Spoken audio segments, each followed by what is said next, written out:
Welcome back. Now in this video we're going to be going over the settings menu, and we're going to go first to the reading tab, which is the next tab down.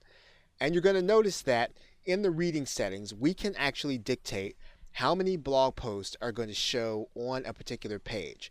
So we can dictate and we can say we want to have less or fewer posts, or we can have more posts.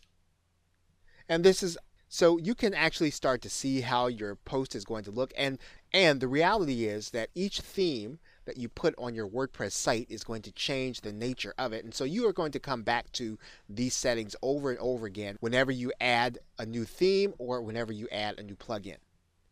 The same thing is going to be true for the syndication feeds. And typically you're going to want to keep this equal. So syndication feeds show the most recent 10 items. So when your WordPress site is feeding into an RSS feed, you want that RSS feed to show the last 10 items that you have posted. You might want to start showing less or more depending on how frequently you update your site. But again, this is going to change over time as you start to do more and more with your site.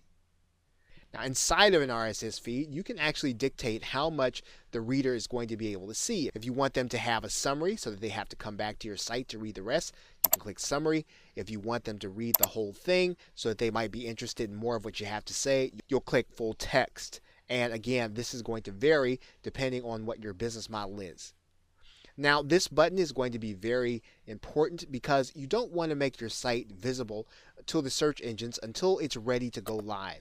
And so you can discourage search engines from indexing the site so that people can find it by search, but you can also encourage them. So one of the things that you can do when you first start your site is to click this button. And then this will discourage search engines from actually showing your pages on Google and Bing and all the other search engines until you untick this button and make it ready. So once we've done that, we can click Save Changes. And we can go on to the Discussion tab. The Discussion tab is really for those things that occur on your site where you are interacting with other people who are coming to the site. Therefore, you'll see here that you have default article settings and comment settings. And you will be able to determine what you want to do based on how your interaction will be with your customers and with your site visitors. And again, all of these things are going to vary every time you do a new theme or you change something about your site or you change the way you're going to be doing business. All these things are going to be fairly straightforward, so we're not going to go through these in detail, but you will want to change them every time you make a major change with your site. Now lastly, we're going to go to the Media tab, and you're going to notice that we can control how WordPress displays the images or the media that we're going to be uploading to our site to be used in our posts and our pages. And these are going to be dictated by pixel size, whether you're talking about medium or large, and all of these are going to give us options when we're actually writing in our posts and in our pages.